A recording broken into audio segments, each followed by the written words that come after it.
um conteúdo que precisamos olhar com mais cuidado, mais detalhe para entender. Mas a gente está tentando ainda pôr à mesa, preparar nosso entendimento, nosso raciocínio para entender e saber como que Paulo chega às conclusões que ele chega em Romanos 3, 21 a 31. Okay? Vamos, então, orar. Okay? Podemos começar. Irmã Miriam, pode fazer uma oração, por favor?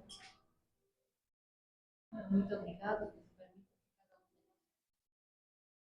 nos aprender mais da tua palavra, entender mais sobre a tua palavra. Para nossos corações, Senhor, para a nossa mente, Senhor. Muito obrigada, Pai, porque temos uma igreja onde podemos ir, temos portas abertas, Senhor, no país que ainda permite. Muito obrigada por isso. Muito obrigada por cada coisa que aconteceu. Por nossos pecados e nos perdoar. Ok, a folha que eu mandei ali, só vou mostrar aqui para vocês estarem onde eu estou começando, ok? Isso seria a parte de revisão e corresponde ali à folha, a primeira parte da folha que a gente está vendo. Vimos Romanos 3, ou Romanos 1, 16 e 17, onde entendemos a declaração, a proposta que Paulo faz, que o Evangelho é o poder de Deus, poder no sentido de que o Evangelho é eficaz, ele produz, ele tem suficiência, ele consegue fazer aquilo que foi destinado a fazer. Okay? E Paulo diz ali que é inteiramente pela fé. Isso é letra B, debaixo de número 1 ali na sua folha. E o Evangelho é inteiramente pela fé. Quando ele diz, versículo 17, porque a justiça de Deus se revela no Evangelho de fé em fé. Isso que ele quer dizer. Do começo ao fim, aproveitamos, usufruímos, temos acesso a este poder de Deus para a salvação somente pela fé. E a gente falou um pouco sobre a citação, porque essa frase de fé em fé não é original com Paulo. Ele cita outro profeta, Abacuque, ao falar sobre isso. Também falamos sobre o que é fé. E cada vez mais que eu falo com as pessoas, eu vejo quão importante é ter o entendimento da fé. Fé não é uma ferramenta que a gente usa para mudar as circunstâncias. Como vimos, Hebreus 11, versículo 1. Fé é ter a convicção de coisas não vistas, ter a esperança daquilo que é o firme fundamento das coisas que não se vê, mas que se espera. Okay. Então a gente vê que Hebreus 11, 1, depois você pode olhar isso, usa duas palavras que esquecemos muitas vezes quando a gente pensa sobre fé. Convicção e evidência, a evidência das coisas que são esperadas. Que não se vê. Então, quando a gente tem fé que é eficaz, acontece na medida que nossa fé tem como objeto a verdade. Isso é bem diferente do que se transmite por aí sobre fé, que é uma ferramenta que eu uso para realizar alguma coisa, para fazer algo vir a ser verdadeiro. A fé da Bíblia, a fé bíblica é diferente. Ela tem poder na medida que ela se coloca na esperança, que ela descansa, tem como objeto a verdade. Eu lembro disso como jovem, eu estava trabalhando num supermercado, eu era um supermercado independente, tipo um mercadinho de bairro, eu estava trabalhando ali junto com meu chefe, a gente estava como se diz, açougue. E ele estava cortando, eu estava preparando, né, as coisas ali. E ele estava meio que desabafando comigo, falando de como as coisas, como o negócio estava complicado, ele não estava rendendo como ele esperava. E aí ele terminou a frase dele dizendo: é só preciso ter fé. As pessoas falam assim, né? Como se fosse a fé uma força que a gente aplica para realizar. Mas não é assim. A fé bíblica tem uma verdade e descansa naquela verdade. Às vezes, são verdades que a gente não vê. Por isso que Hebreus 1 diz, das coisas que não se veem.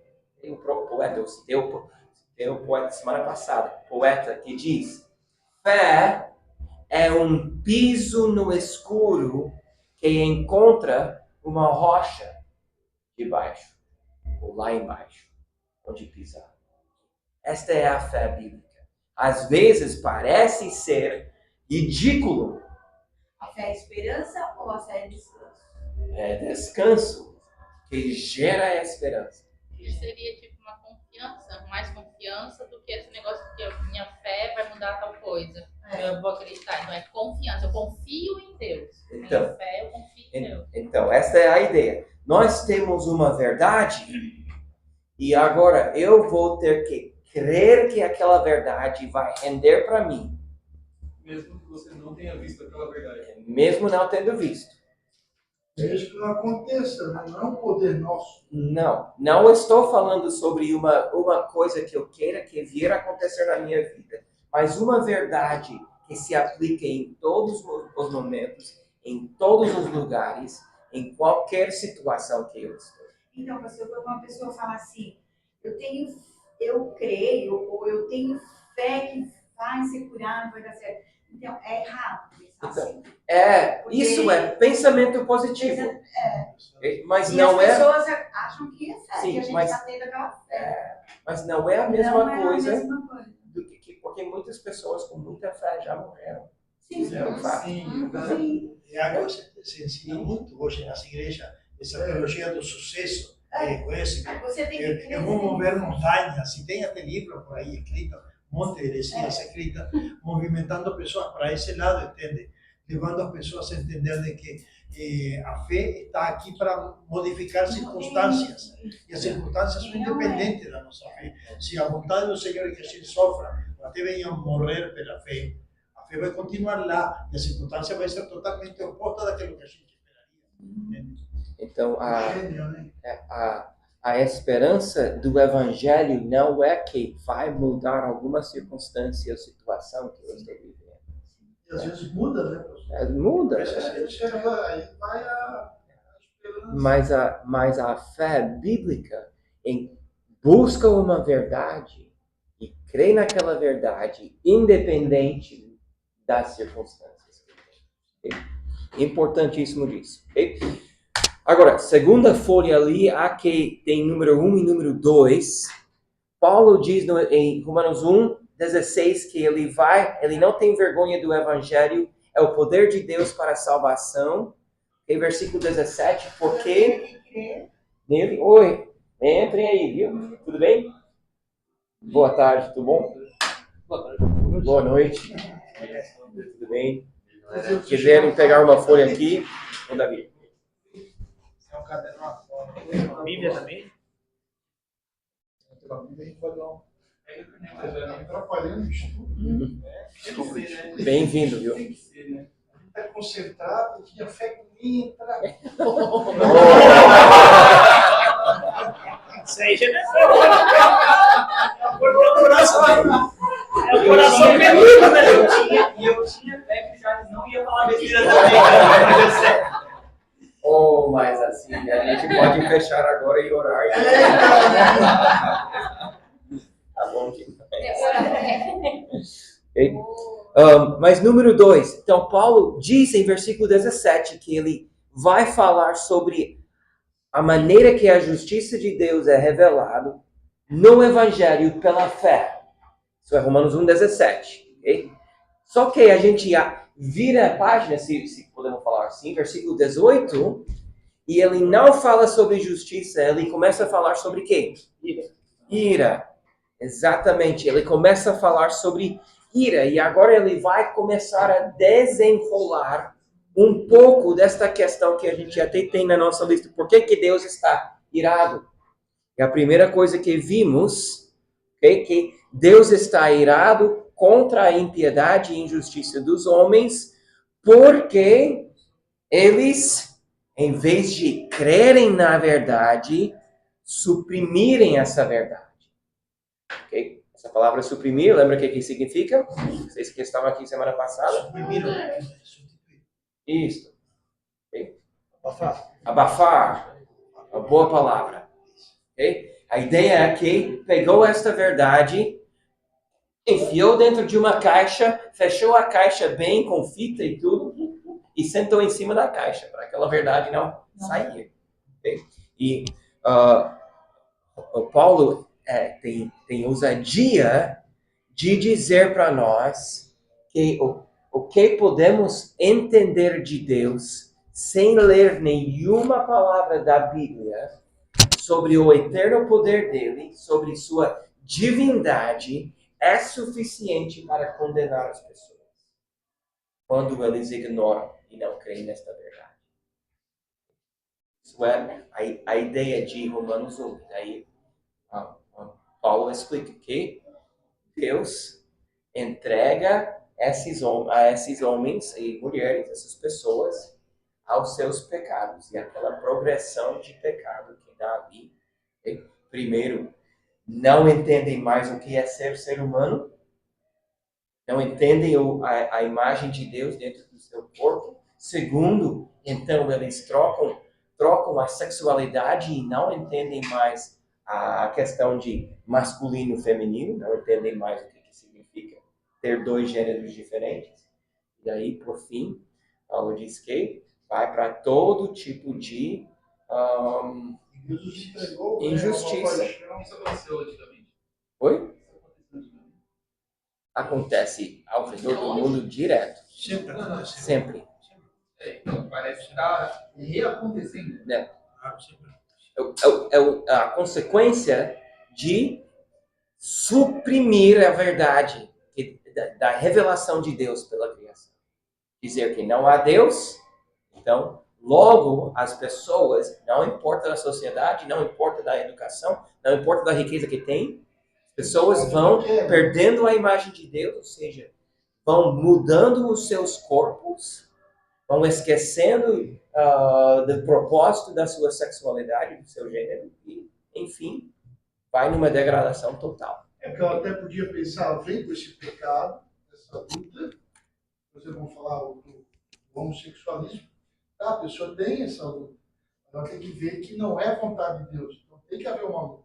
Tem que ser liberto. Você nasce escravo, né? Nasce escravo, a gente tem que se libertar de muitas coisas, não só isso, né? A gente tem assim. Mas eu não posso aceitar isso. Agora ele já pega e se entrega. Não, é assim mesmo, meu. Nem lutam, né? Eu penso. Nem penso, não, Deus vai.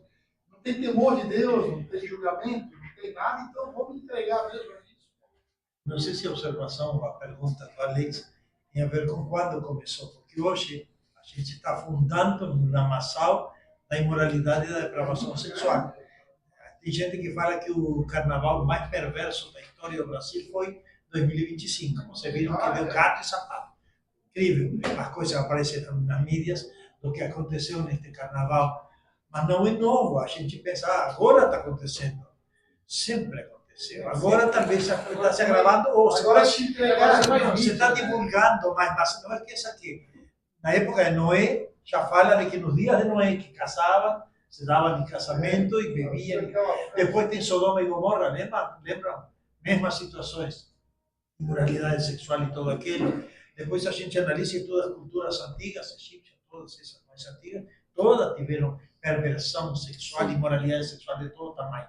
Ou seja, esse fenômeno de Romanos 1 acontece desde a queda do homem, de uma maneira gradual. Então, essa é Romanos 1. E podemos até mergulhar dentro de Romanos 1 um bom tempo. Tem muita coisa ali. Mas não é somente contra aquela aquela ruína que Romanos 1 descreve, que Paulo está escrevendo aqui. Vamos olhar capítulo 2, sim. Só um questionamento. Não só nesse caso da imoralidade ali do homossexualismo sexual, mas quando o pastor falou que está ali na Bíblia a questão de que o senhor entrega, o senhor cansa, entrega os seus próprios desejos, não necessariamente só na questão da parte sexual, mas, um exemplo, a pessoa ouviu de Deus, ouviu falar sobre o Senhor, ouviu o Evangelho, ouviu e mesmo assim não se entrega a Deus, porque o Senhor é misericordioso. A paciência de Deus é enorme, né? Mas chega um momento que o Senhor abre mão. Chega um momento que o Senhor, mesmo assim, o Senhor entrega os seus próprios desejos. Isso eu quero dizer, não só na parte do homossexualismo, mas um exemplo, eu tenho um testemunhado. Isso, eu tenho um testemunhado e eu falei de Deus, outra pessoa veio e falou de Deus, outra pessoa veio e apresentou o Evangelho, sei lá, De alguma forma é um mistério. Que a gente não sabe dos concílios de Deus, do tempo que Deus tem. Então a gente não pode dizer, não, Deus, você tem quantas chances de responder? Não. Eu acho que é uma exortação. De fato, a gente continua pregando às pessoas porque a gente sabe que Deus é misericordioso. Então, por isso. Okay? Mas a entrega que Romanos 1 fala, a gente tem que ter cuidado, porque eu reconheço que falei rápido e falei por cima, mas a entrega que Romanos 1 fala não fala como se fosse o pecado é o próprio punição, que é ruim a gente pecar, e o pecado traz suas próprias consequências. E Deus diz, Paulo diz ali, Deus entrega as pessoas a este pecado que os seus corações estão desejando. Então, o pecado é o seu próprio castigo, embora já sabemos que existe outro. Mas quando a gente vive longe da santidade e da justiça de Deus, a gente não está vivendo nossa melhor vida. Está vivendo em problemas e dificuldades. Okay? Não que o crente não tem problema e dificuldade. O contexto dessa conversa de moralidade sexual está intimamente ligado à idolatria. Temos que lembrar que eles substituíram a imagem de Deus por imagem de homem, de bicho, de coisa. Há uma ligação direta entre idolatria e essa perversão sexual. Como dizendo, pessoas idolatraram essas práticas, essa coisa, idolatraram seu corpo, idolatraram o prazer, idolatraram todo esse tipo de imundícia, e então esse é o pecado. Primeiro, não terá deuses, depende dos 10 mandamentos, já aparece a idolatria como aquele que ofende a face de Deus. E que ele diz, Deus entregou ele nessa idolatria e ele está afastado. Pastor, desculpa, mas agora tem que complementar porque pegou um gancho aí. Moisés, quando ficou 40 dias que se afastou lá do povo, quando ele voltou, o povo já estava no carnaval e adorando bezerro.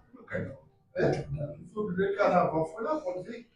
Quando ele voltou, começou a ouvir danças pagãs, já construíram um bezerro e já começaram a adorar o bezerro. Então está tudo envolvido com os pastores que estão falando.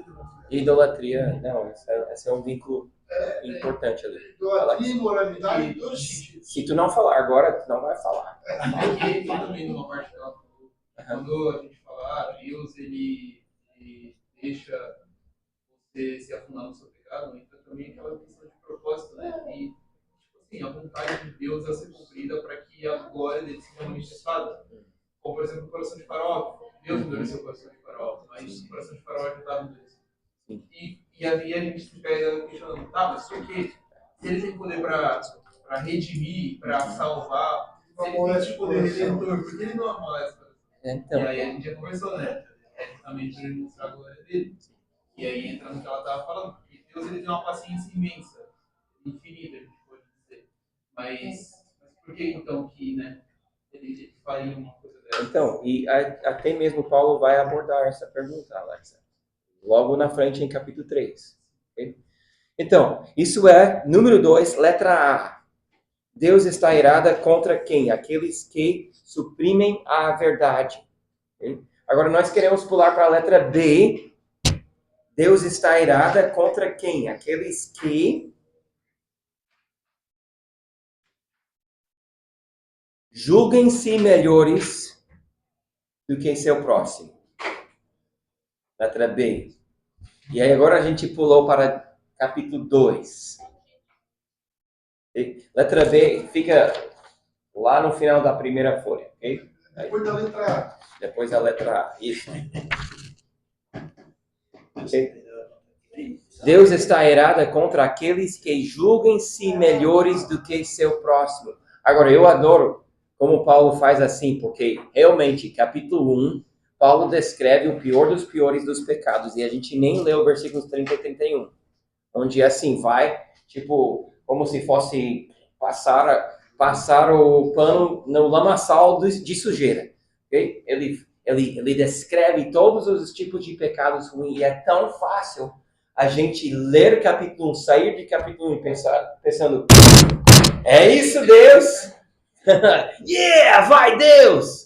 Né? Mostra aqueles pecadores o quanto que eles merecem. Né? Mas daí ele vira capítulo 2 e ele aponta o holofote, se posso falar assim, direto à pessoa que está já julgando aquelas pessoas de capítulo 1. E vamos ler versículos 1 a 5 para começar. Okay? 2, 1 a 5. Romanos 2, 1 a 5. Na verdade, se uma pessoa pode ler, eu fico grato. Romanos 2, Aham. 1 a 5. Isto.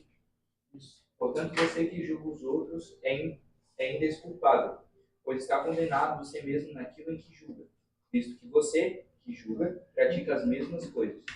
Sabemos que o juízo de Deus contra os que praticam tais coisas é conforme a verdade. Assim, quando você, um simples homem, os julga, mas pratica as mesmas coisas, pensa que o escapará do juízo de Deus? Ou será que você despreza as riquezas da sua bondade, tolerância e paciência, não reconhecendo que a bondade de Deus o leva ao arrependimento? Contudo, por causa da sua teimosia e do seu coração obstinado, você está acumulado à ira de Deus, a ira contra você mesmo, para o dia da ira de Deus.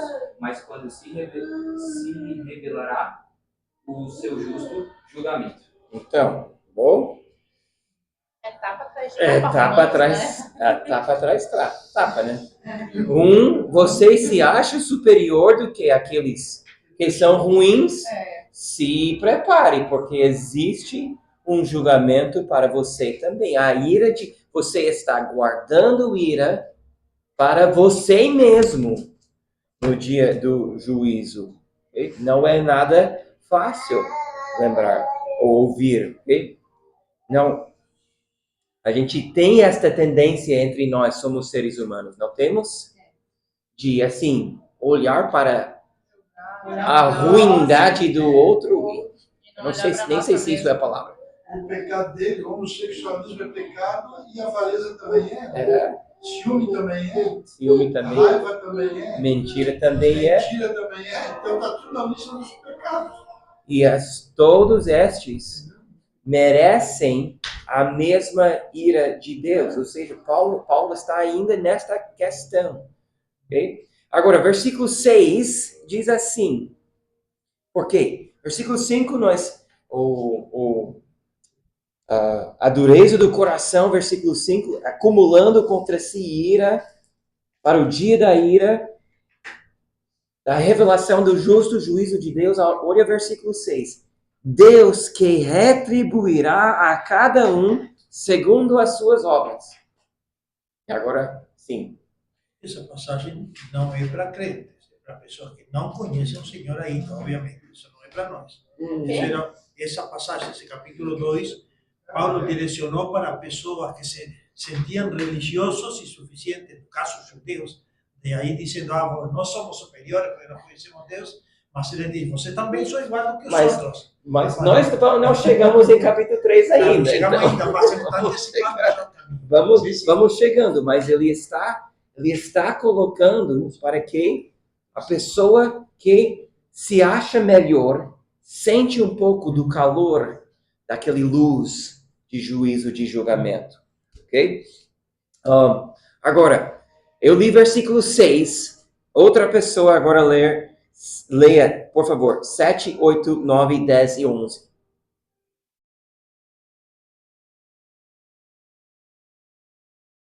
Qualquer um. A minha está na linguagem de hoje, né?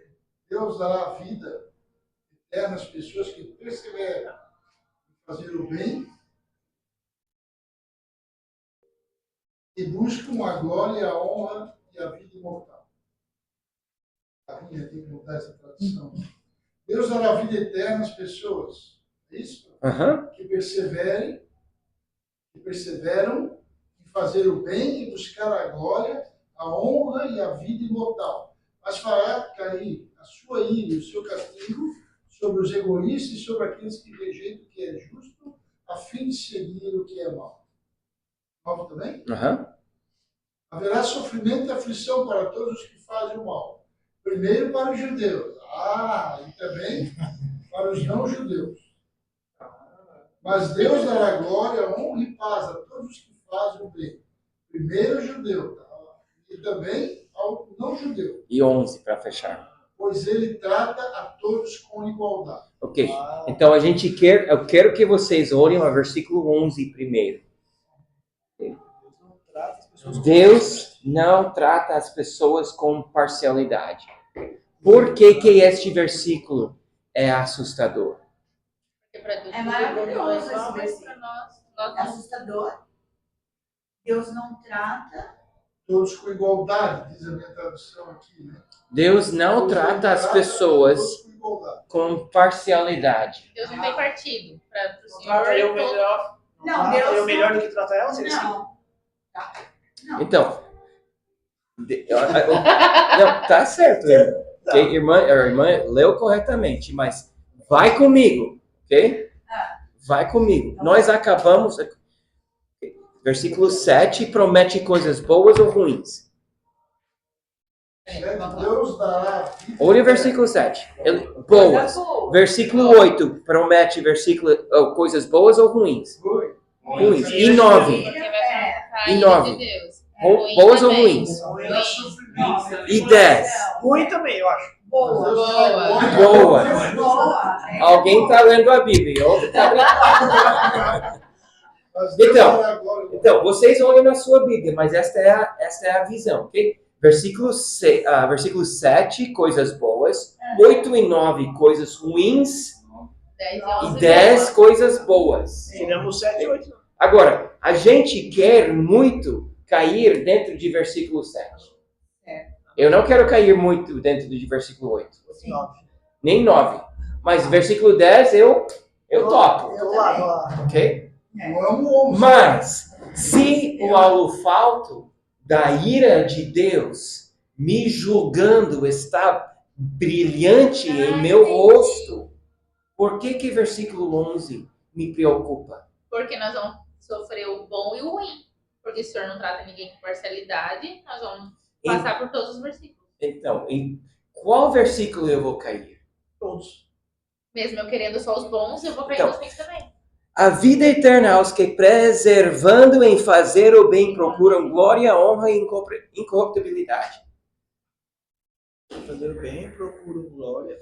Então, é bonito, mas eu sei que eu não persevero. E muito menos tenho percebido todo o tempo. Faz o bem, né? Eu não faço o bem sempre. Versículo 8. Eu sou uma pessoa egoísta. Isso é verdade. Quer dizer, para nós todos. Somos. Dá para desmembrar aquele sujeito. Não precisava de canto amém. Tem uma reuniãozinha ali Mas aí, Por isso que eu falei que essa passagem não é para nós, é para quem não conhece o Senhor. Não. Para quem não É conhece. para nós também. Não para nós, porque nós já conhecemos, nós estamos sob a graça. Esta passagem coloca o mérito do homem. Fala dos méritos. Uns acham mal e outros acham bem. E Deus vai premiar o mal e o bem do homem. Porém, o nosso mérito é nulo. Então, vamos chegar. Nós temos o mal e o bem junto. Vamos Mas chegar no sobre versículo. regenerados, Vamos chegar no versículo, no capítulo 3. Não, e deixa eu falar. Ok? Vamos chegar no capítulo 3. Fiquem comigo. Não estou entendendo nada. O que nós estamos falando agora, desde capítulo 1? O que nós estamos falando agora, desde capítulo 1? Sobre justiça ou sobre ira? Ira. Ira. Paulo diz para nós que ele vai falar sobre justiça, mas ele começa falando sobre ira. Os pecadores que suprimem a verdade vão de pecado para pecado, piorando, e da ira de Deus está contra eles. Certo. Agora, a gente que pode dizer, poxa, mas eu pelo menos não bato na minha esposa e não chuto o meu cachorro. Sim. Então eu sou bom, né? Melhor pelo menos do que esses outros. Isso. Mas daí ele diz que, Vai de outra coisa. que a ira e indignação para mim, que sou uma pessoa egoísta. E agora eu chego em versículo 11 e eu começo a perceber, se Deus não é parcial, então todos estão no mesmo barco. Sim. Então você vai passar por todos os versículos. Os bons e os E ruins. aí Isso que é bom a graça. Não. Ok, não tô falando que não estou entendendo nada. não. Eu queria muito estar dentro de versículos 7 e 10. Sim. Mas eu tá no 8 Mas e eu 9 também. escorrego para dentro de versículos 8 e 9. 8 e 9 também. Mas eu queria estar nos outros, mas eu estou aqui merecendo a ira de Deus. E Deus não é imparcial para dizer, oh, meu bonzinho John. Puxa, ele tem um coração bom. Eu quero estar lá, eu posso achar que eu estou lá, porém eu estou escorregando no 8 e 9, porque eu sou corruptível. Eu sou uma pessoa. Tirando 8 e 9. Mas como que ele vai julgar, segundo o pastor falou, o mérito dos bons e dos maus que não estão sobre a graça? Então, essa é a pergunta que a gente tem que seguir. Vamos chegar nessa questão. Talvez a resposta está no versículo mais conhecido romano, 3:23. Porquanto todo pecado está destituído. Pastor Guilherme, não. Espera, freia. Dá spoiler, professor! Você vai olhar aqui na folha, na outra página, ok? A gente tem trabalhado essa primeira pergunta de número 1 aqui.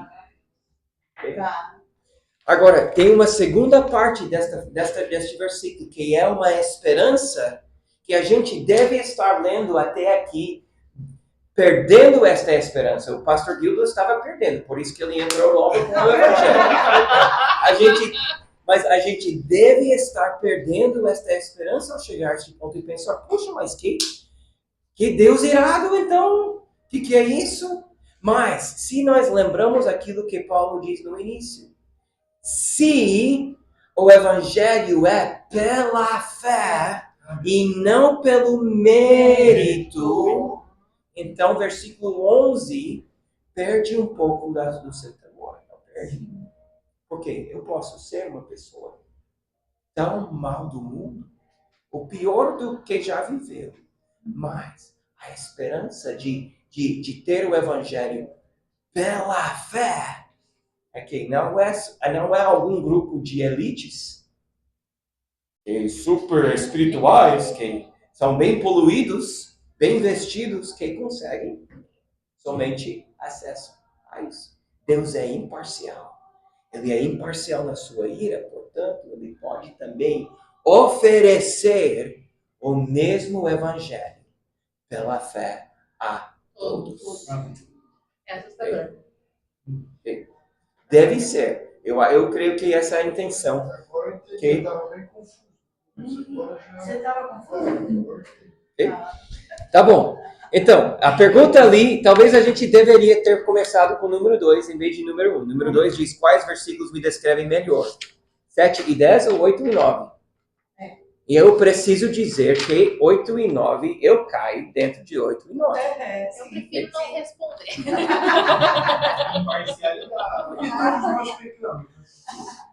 Okay? E vamos estar pondo esta mesa cada vez mais. Isso vai fazer brilhar ainda mais. Se o senhor tem um versículo que fala que todas as coisas são pecado? Eu já vi esse versículo, eu não lembro. Na vaidade, não é? Todas as coisas são Não vaidade. é lícito, mas lícito não me convém. Não, Todas é as coisas esse. são vaidade. Todas as coisas são Todas as coisas vaidade. são vaidade. É, vaidade. Não, é o Senhor que passou lá no portal. Todas as coisas, assim, tudo é Tudo é vaidade. vaidade, né? Tudo é vaidade, Ah, tudo é pecado. Eu acho que, como tudo é vaidade, eu não sei se ele está pensando na mesma coisa Eu do desabafo pecado, usando a mão. do pecado que a gente está tratando hoje. Ah, Porém, pode, é. a gente vai ver isso. Aham. Se vocês me permitem chegar. Aham. A gente vai Não, ver. não vai. A gente vai ver que em tudo eu posso pecar.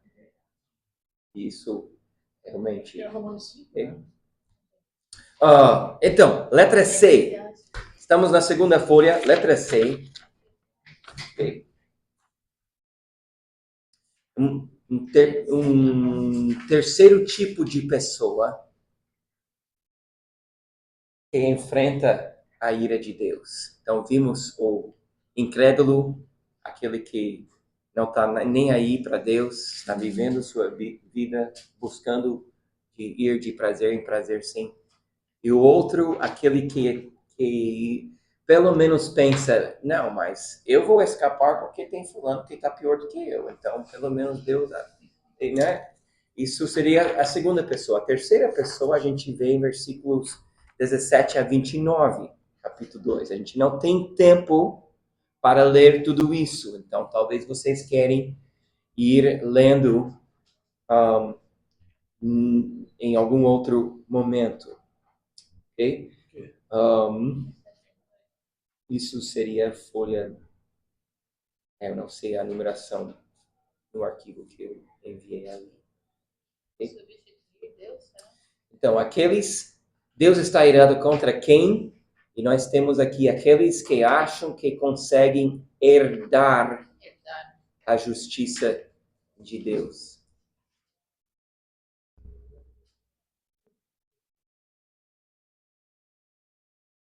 Agora, Paulo vai mesmo, nestes próximos versículos, botando seu dedo num ferido. Eu posso dizer assim, embora eu não gosto muito da palavra raça.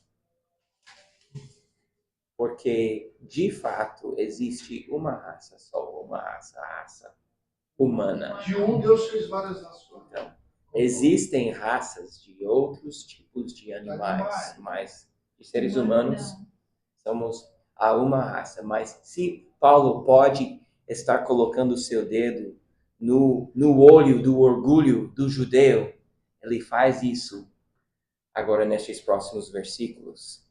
Okay? Ele vai dizer, isso agora é número 1, aqueles que acham que conseguem herdar a justiça de Deus, ou seja, eu por ser da família correta, da nação correta, da igreja correta, eu por esta linhagem, eu não vou enfrentar a ira de Deus. Ok? Número 1, então, Paulo diz que ter a lei não garante obediência à mesma. Só porque eu tenho a lei, Paulo vai dizer isso. Ter a lei não garante obediência à mesma. Ele vai dizer, vocês têm a lei, instruem os outros a respeito da lei, mas vocês mesmo desobedecem aquilo que vocês estão instruindo. Eu sou um pastor. Eu sei como isso é fácil. Fazer, instruir os outros e não cumprir aquilo que eu ensino. E essa é a acusação que Paulo faz aqui.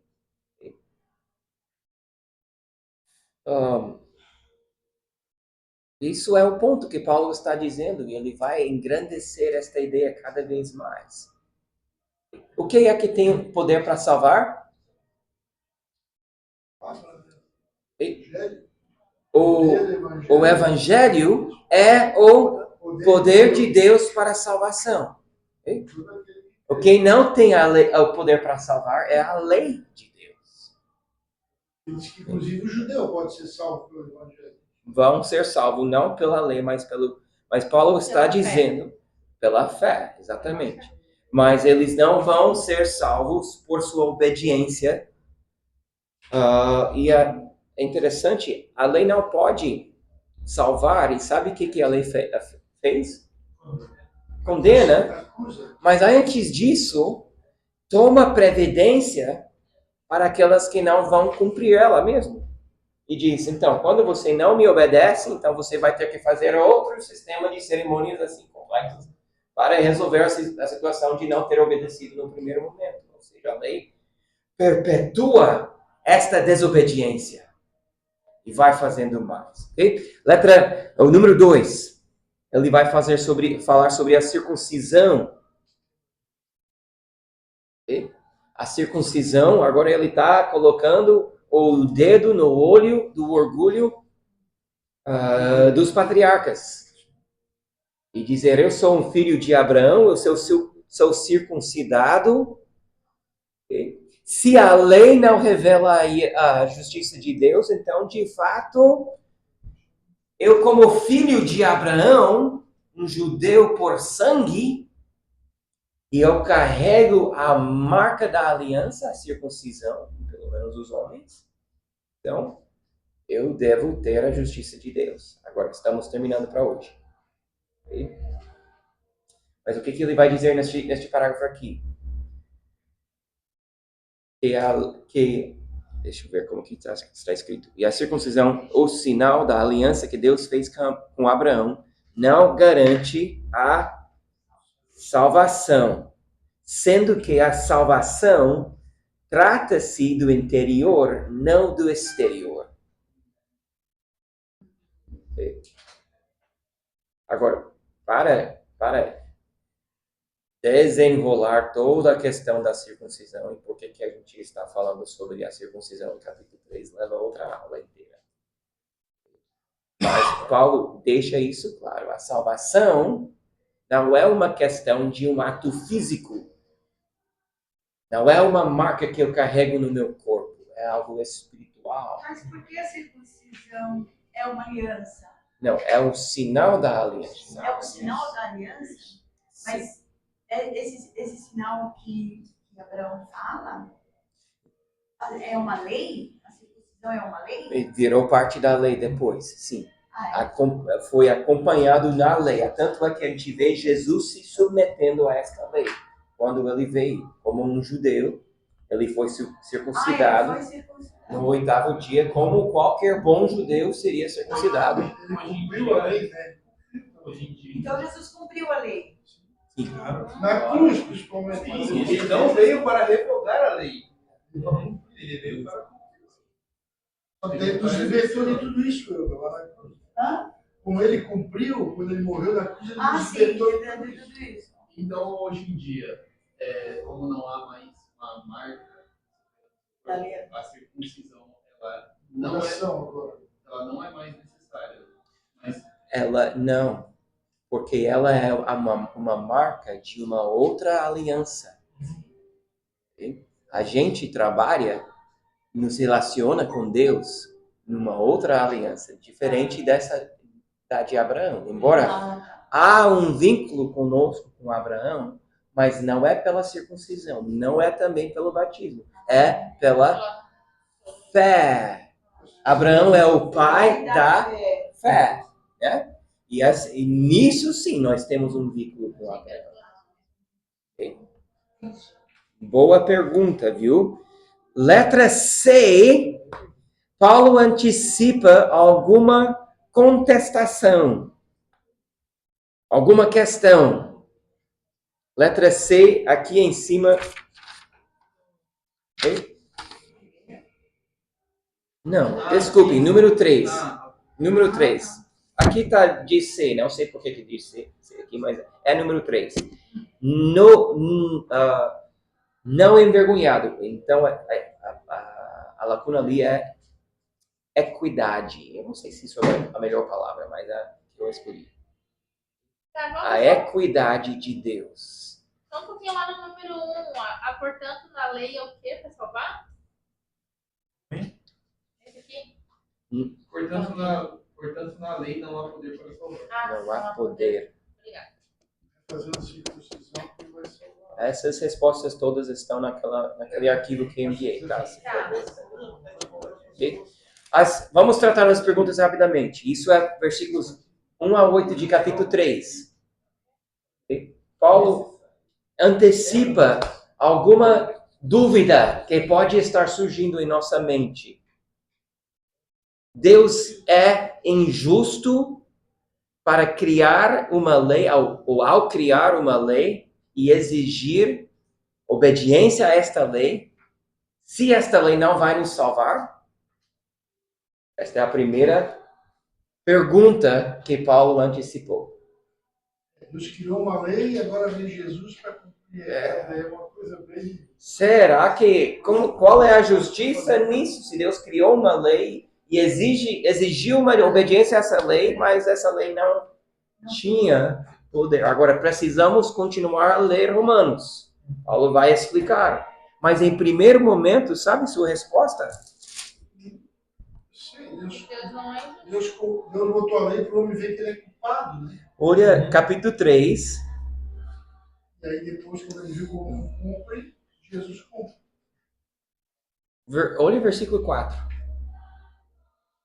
Não, no capítulo 3? 3, versículo 4. Ele não dá satisfação nenhuma, na verdade. Quem? Paulo. Paulo.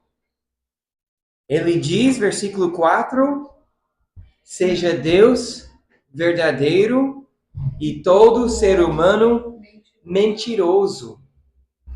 Daí ele cita Salmo 51.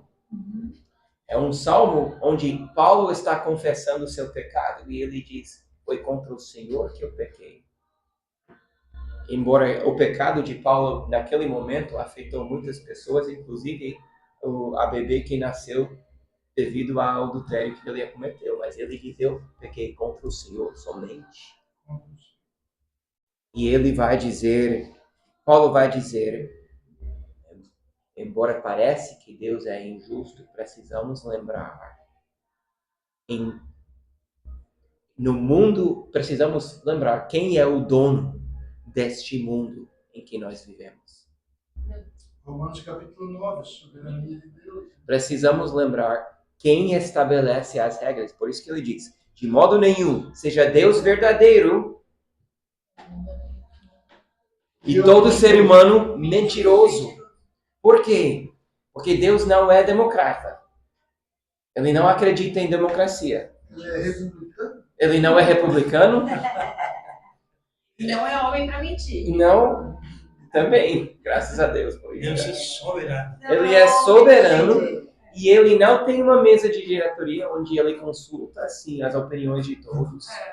É? Ele que faz as regras conforme ele quer, dentro da sua soberania, dentro da sua sabedoria e o seu amor para a glória dele. Esse Mas é o ele já argumento. fez, né, pastor? Ou ele ainda faz? Já fez, sim. Eu estava falando retoricamente. Decreto de Deus. Okay? E essa é a resposta não tão satisfatória que Paulo dá em primeiro momento. Que justiça é essa, Deus? Você vai exigir uma lei, mas agora vai me julgar, vai me condenar? Eu estou tentando, estou me esforçando e agora... E Paulo diz, lembre, quem é o dono deste mundo em que você vive? Quem te deu vida em primeiro momento? É o que o judeu fala sobre Jesus, né? Quem é esse homem para chegar aqui e dizer que agora cumpriu a lei de Deus, que só ele voltava? Isso entra a questão de que Deus é uma resposta mesmo de que Deus é tão justo que até Jesus cumpriu a lei. Não fez a lei, não foi injusto de fazer a lei para nós cumprir, para nos julgar, nós através da lei, mas até Jesus cumpriu. E estes elementos, destas coisas, eu fico feliz, pessoal, porque estamos já puxando fios que a gente vai ver no final de capítulo 3. A gente vai ver alguns fios ali, nessa questão toda, ok? Então, resumindo, até onde nós chegamos? Número 4 vai ficar para um outro momento, ok?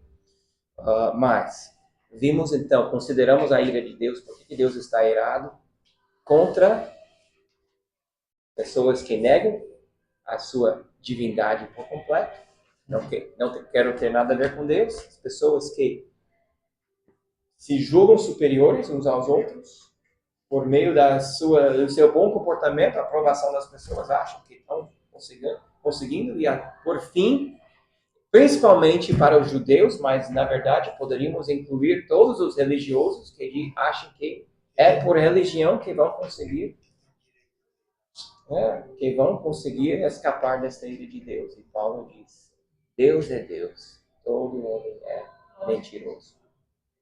Mas eu gosto muito dessa atitude de Paulo, tão honesta, e sendo Paulo super teólogo, ele vai e diz, tem coisas que eu não tenho resposta. Eu digo simplesmente, Deus faz porque Ele quer. Pronto.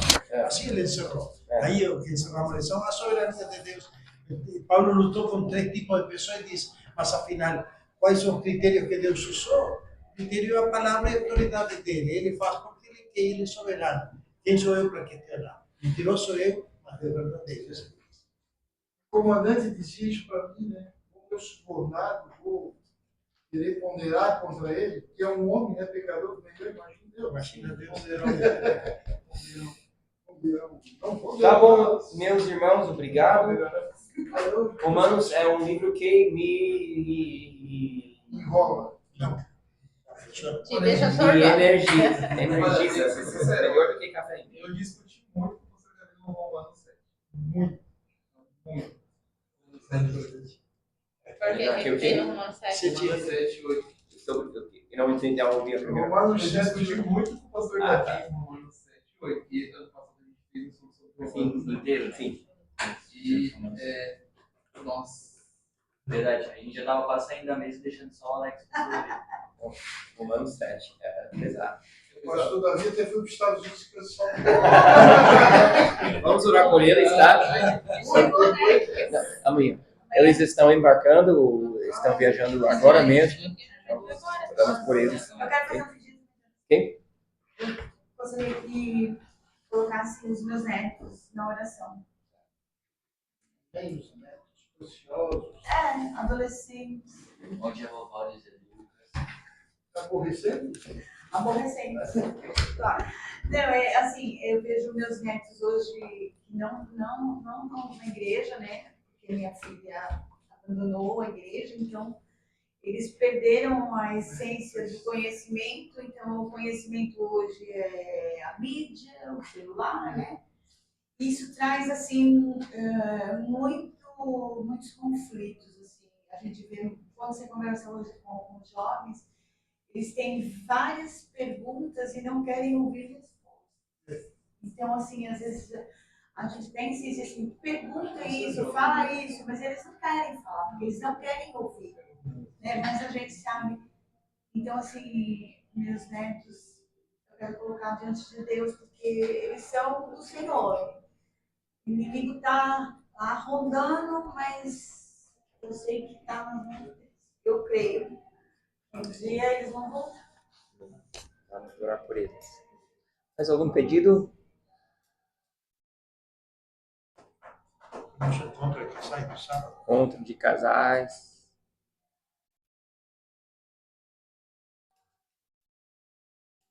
Pronto.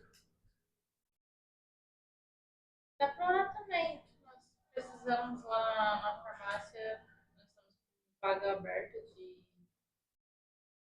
emprego e tá muito difícil deles encontrarem, só que a gente tá orando e pedindo que o Senhor prepare para alguém que seja para ajudar a edificar espiritualmente, literalmente. Pra não... Você nem trabalhar. É verdade.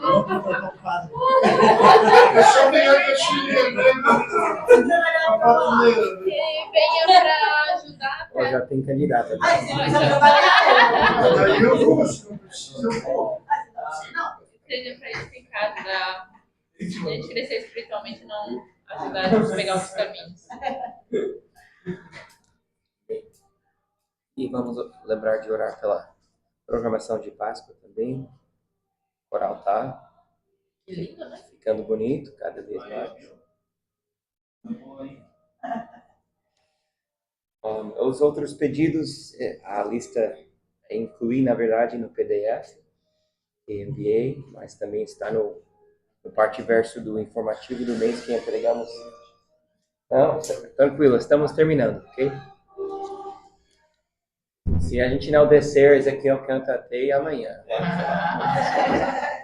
Vou orar aqui, tá? E a gente pode despedir. Santo Deus, obrigado por tua palavra, obrigado por nos instruir e nos confrontar com essas verdades. Obrigado que podemos discutir, mas no sentido de tentar entender essas verdades e aplicá-las à nossa vida. Obrigado por este momento e pedimos a tua bênção sobre essas verdades em nossas vidas. Queremos lembrar do pastor Davi e Eri, protege eles na sua viagem, para que possam chegar aqui tranquilos e dispostos também. Estamos ansiosos para revê-los. Obrigado também pelos netos da Ilda, obrigado por suas vidas e pelo impacto que a irmã pode ter na vida deles. O Senhor esteja usando ela para poder mostrar para eles o amor de Cristo, estar pregando o Evangelho para eles também. Tenha misericórdia destas vidas. Pelo encontro de casais, abençoe este tempo de comunhão que teremos no sábado. Possa ser uma bênção para cada um. Também pela necessidade de colaborador, colega de trabalho lá, Gabriel Idai.